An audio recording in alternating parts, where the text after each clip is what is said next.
Assalamu alaikum and a very welcome to all of you in this YouTube channel Kashmir Teaching Diary. Let us today we get started with the next video lecture of class 10th, that is the age of revolutions 1830 to 1848.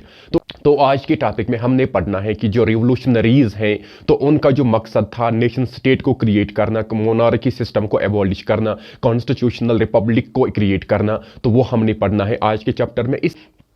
इससे पहले हम कोशिश करेंगे कि हमने किन किन conditions को अभी तक पढ़ा। तो पहले हमने क्या पढ़ा? हमने पढ़ा rise of nationalism,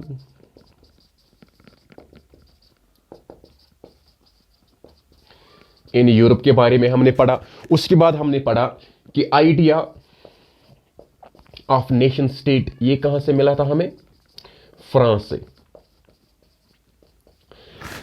idea of nation state French revolution के बारे में हमने पढ़ा था। तो इसके बाद हमने पढ़े थे नेपोलियन वॉर ऑफ 1797। इसके बाद हमने ये भी पढ़ा था कि सिविल कोड ऑफ 1804, जो सिविल कोड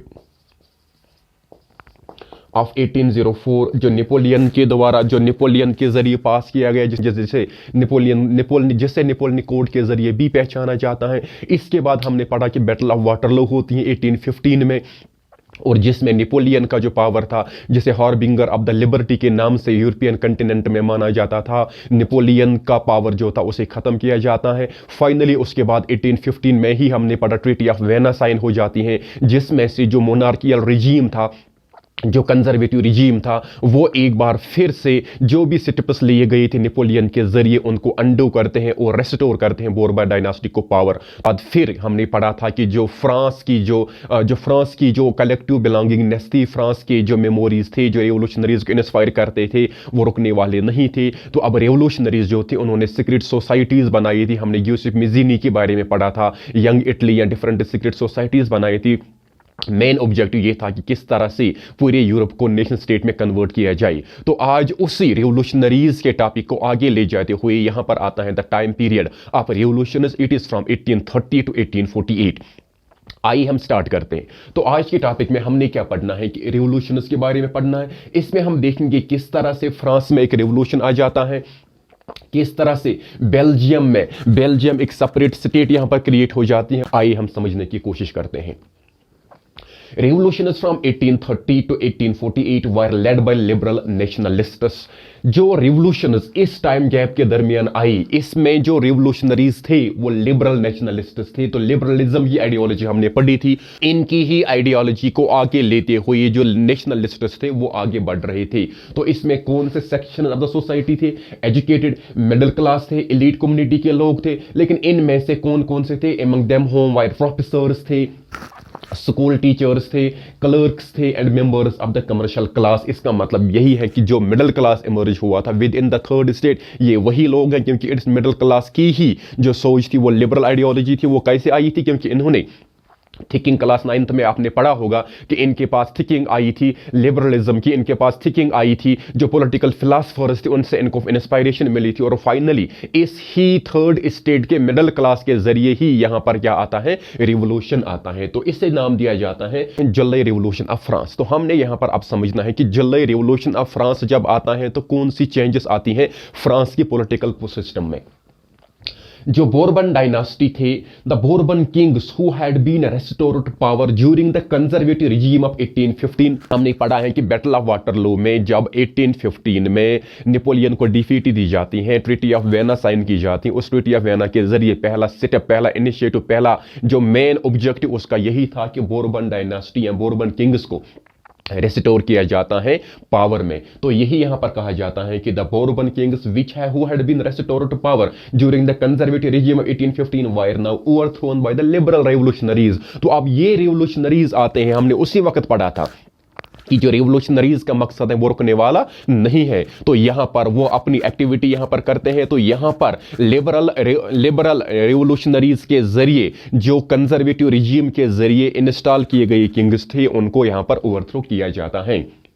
उसकी जगह पर क्या किया जाता है? तो they installed a constitutional monarch with Louis Philippe as its head. तो यहां पर एक बार फिर मोनार्क पोजीशन ही लाई जाती है, लेकिन इस बार ये लिमिटेड मोनार्क, इसका मतलब है कि monarch was made bound to follow a constitution. यहां पर कॉन्स्टिट्यूशनल मोनार्क सिस्टम लाया जाता है फ्रांस में, और ये जो लुई फिलिप है यही इसका हेड बनाया जाता है। July revolution sparked an uprising in the Brussels which led Belgium breaking away from United Kingdom of Netherland. तो यहां पर जुलाई रिवॉल्यूशन के जरिए बाकी जो टेरिटरीज थी उन पर भी इसकी चिंगारी पड़ती है, जिसके जरिए क्या होता है कि ब्रुसेल्स में एक अपराइजिंग क्रिएट हो जाती है, जिसके जरिए जो बेल्जियम होता है ये अवे होता है, अलग होता है यूनाइटेड किंगडम ऑफ नीदरलैंड। तो अब यहां पर क्वेश्चन है कि यूनाइटेड किंगडम ऑफ नीदरलैंड कहां पर था? हमने उसी ट्रीटी ऑफ वियना में पढ़ा था कि फ्रांस का फर्दर टेरिटोरियल एक्सपेंशन ना हो, इसके लिए कुछ बफर स्टेट्स बनाई गई थी, और उन्हीं टेरिटरीज में एक टेरिटरी थी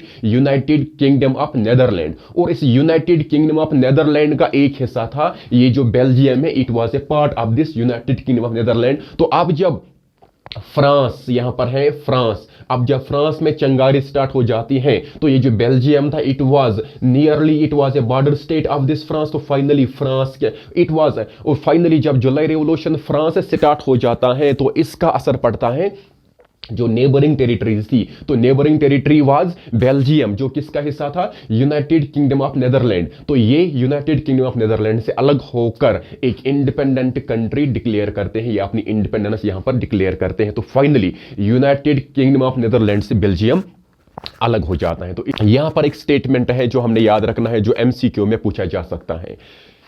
यहां पर एक है, when France sneezes the rest of the Europe catch cold. ये ड्यूक मेटरनिच जो चांसलर ऑफ ऑस्ट्रिया था, ड्यूक मेटरनिच, उसने कहा था कि जब फ्रांस को खांसी आती है तो इसका असर पूरे यूरोप पर पड़ता है। इसका मतलब हुआ ये कि फ्रांस में ये जुलाई रिवॉल्यूशन का जो स्पार्क, जुलाई रिवॉल्यूशन की स्पार्क थी, ये क्रिएट हुई, और इसका असर किन पर पड़ता है? इसका असर बाकी जो इनकी नेबरिंग टेरिटरीज थी, फॉर एग्जाम्पल में यहां पर कन्फ्लिक्ट क्रिएट हो जाता है, और इसका रिजल्ट ये निकलता है कि जो बेल्जियम है वो किससे अलग हो जाता है? यूनाइटेड किंगडम ऑफ नीदरलैंड से अलग हो जाता है। यूनाइटेड किंगडम ऑफ नीदरलैंड क्या था? It was a neighbouring territory of France, so that इसको रखा गया था वहां पर फर्दर एक्सपेंशन फ्रांस का ना हो। लेकिन ये जो बेल्जियम था it was also a part of this United Kingdom of Netherland. तो Belgium United Kingdom of Netherland से अलग हो जाता है। इस तरह से जो फ्रांस का असर था, फ्रांस की जो नेशनलिस्ट आइडियोलॉजी थी, आहिस्ता नेबरिंग टेरिटरीज तक पहुंच रही थी।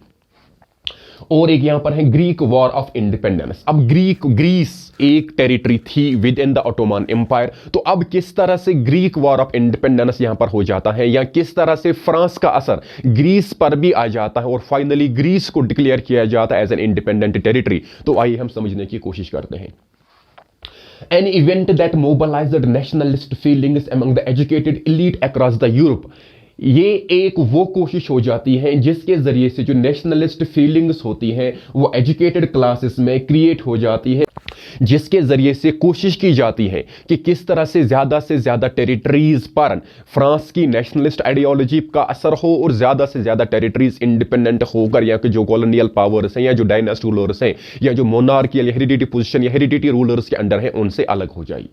Greece had been a part of Ottoman empire since 15th century. यहां पर हमने पहले याद रखना है कि ये जो ग्रीस था ये एक हिस्सा था ओटोमन एम्पायर का since 15th century. Ottoman empire mean सल्तनत उस्मानिया का हिस्सा था ग्रीस 15th सेंचुरी से।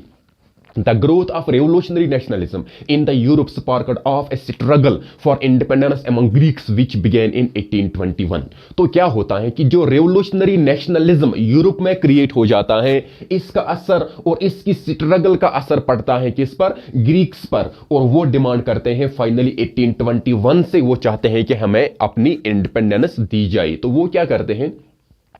Nationalists in Greek got support from other Greeks living in exile and also from many West Europeans who had sympathies for the ancient Greek culture।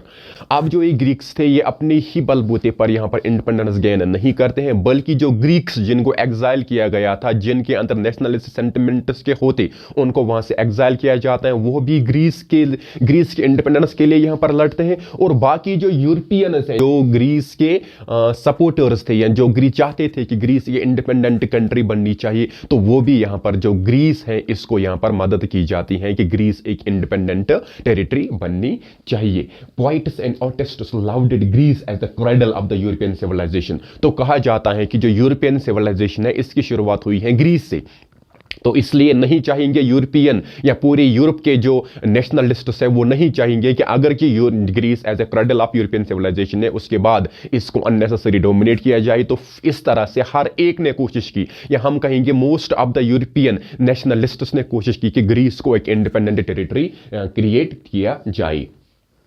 Treaty.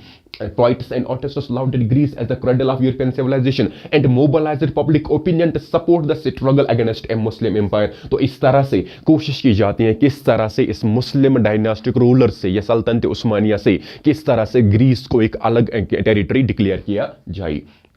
तो finally treaty of Constantinople of 1831 recognised Greece as an independent nation. Finally treaty of Constantinople sign की जाती है जिस 1831 में, जिसके जरिए Greece को एक इंडिपेंडेंट और सेपरेट टेरिटरी डिक्लेयर किया जाता है। तो फाइनली ये ओटोमान एम्पायर से अलग होकर 1831 में as an independent country emerge होकर आता है। तो यहां पर हमने एक कहानी पढ़नी है, एक पोइट था, इसका नाम है लॉर्ड बायरन।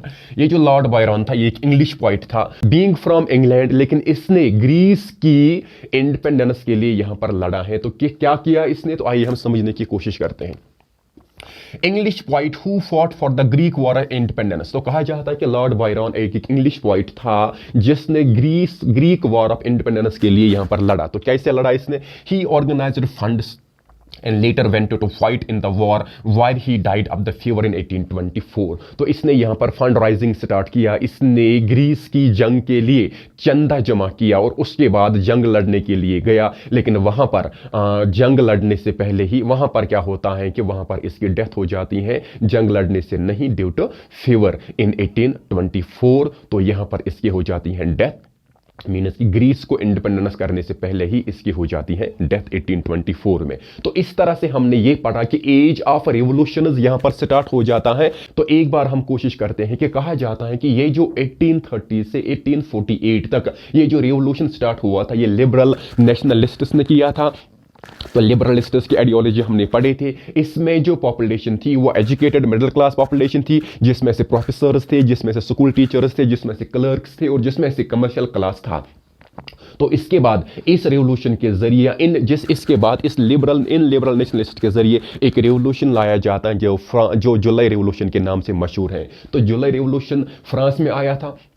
यहां पर हमने यहां पर एक स्टेटमेंट याद रखना है। यहां ड्यूक मैटरनिच जो था चांसलर ऑफ द ऑस्ट्रिया, इसने कहा था when France sneezes rest of the Europe catches cold. इसका मतलब है फ्रांस में कोई भी हादसा हो जाता है तो उसका असर पूरे यूरोप पर पड़ जाता है। तो यहां पर क्या होता है, जुलाई रिवॉल्यूशन ऑफ फ्रांस में जो बोर्बन डायनास्टी, जो बोर्बन किंग्स जिनको पावर में लाया गया था ट्रीटी ऑफ वेना के जरिए 1850 में, उनको यहां पर जुलाई रिवॉल्यूशन ऑफ फ्रांस में ओवरथ्रो किया जाता है लिबरल रिवॉल्यूशनरीज के जरिए। और यहां पर एक कॉन्स्टिट्यूशनल मोनार्क इंस्टॉल की जाती है, लुई फिलिप जो होता है उसे हेड बनाया जाता है। तो जुलाई रिवॉल्यूशन सिर्फ फ्रांस तक ही लिमिटेड नहीं रहता है। जुलाई रिवॉल्यूशन का जो सपाक था, जुलाई रिवॉल्यूशन का जो असर था ये बाकी टेरिटरीज पर भी पड़ जाता है। मोस्ट इंपॉर्टेंटली ब्रुसेल्स में यहां पर अपराइजिंग स्टार्ट हो जाए, जिसके जरिए जो Belgium part of United Kingdom of Netherland था, Belgium United Kingdom of Netherland से अलग हो जाता है। और ये किंगडम ऑफ नीदरलैंड क्या था, it was a buffer state to stop the further expansion of the France, जो कि हमने ट्रीटी ऑफ वियना में पढ़ा था। तो यहां पर एक और टेरिटरी है, इसे कहते हैं ग्रीक वॉर ऑफ इंडिपेंडेंस। अब ग्रीस जो है जिसे क्रेडल ऑफ यूरोपियन सिविलाइजेशन के नाम से भी जानते हैं, it was under the Ottoman empire till 15th century. तो यहां पर भी जो जुलाई रिवॉल्यूशन ऑफ फ्रांस की जो सफाक थी उसका असर यहां पर भी था। तो कहा जाता है कि जो growth of nationalism in Greece जो होता है ये यूरोप की स्ट्रगल जो इंडिपेंडेंस के लिए थी उसके असर से स्टार्ट होता है 1821 में। तो नेशनलिस्ट्स जो ग्रीक्स के थे इनको सपोर्ट मिलता है उन ग्रीक्स से भी जिनको एग्जाइल किया गया था बाकी कंट्रीज में। एंड मोस्ट इंपॉर्टेंटली जो वेस्ट यूरोपियंस थे जिनको सिंपैथीज थे, जो चाहते थे कि जो Greece being the cradle of European civilisation is settle under the domination, so finally वो भी चाहते थे कि ग्रीस को एक इंडिपेंडेंट कंट्री क्रिएट होना है। सो फाइनली जो पोइट्स थे, जो आर्टिस्ट्स थे, वो in the way of their own awakening Greece की जो इंडिपेंडेंस है इसको और ज्यादा उजागर करना चाहते हैं, क्योंकि इसको समझा जाता था cradle of the European civilisation, और मोबिलाइज करते हैं पब्लिक सपोर्ट ताकि पूरा जो ग्रीस है इसको एक इंडिपेंडेंट कंट्री डिक्लेयर किया जाए। फाइनली ट्रीटी ऑफ कॉन्स्टेंटिनोपल 1831 के जरिए ही ग्रीस को एक इंडिपेंडेंट कंट्री डिक्लेयर किया जाता है। यहां पर एक रोल आता है लॉर्ड बायरन, जो एक इंग्लिश पोइट था, और इसने भी ग्रीक वॉर ऑफ इंडिपेंडेंस के लिए अपनी सेक्रीफाइस यहां पर किया। क्या इसने फंड्स कलेक्ट किए, इसने यहां पर फंड राइजिंग सिस्टम क्रिएट किया, इसने यहां पर चंदा जमा किया, और मकसद इसका यह था कि ग्रीस को हमने एक इंडिपेंडेंट टेरिटरी यहां पर डिक्लेयर करनी है। फाइनली ये वहां पर ग्रीस में जंग लड़ने भी जाता है, लेकिन जंग लड़ने से पहले ही 1824 में ड्यू टू फेवर इसकी यहां पर मौत हो जाती है। तो इस तरह से हमने पढ़ा कि किस तरह से जुलाई रिवॉल्यूशन ऑफ फ्रांस का असर रेवोल्यूशनरीज के जरिए जो स्टेप लिया गया, किस तरह से बाकी यूरोपियन टेरिटरीज पर इसका असर पड़ता है। तो फाइनली 1 by 1 एक एक टेरिटरी आजाद होकर यहां पर हो जाती है। तो इससे आगे हम पढ़ते हैं आगे वाले वीडियो लेक्चर्स में। टिल देन स्टे ब्लेस्ड, अल्लाह हाफिज।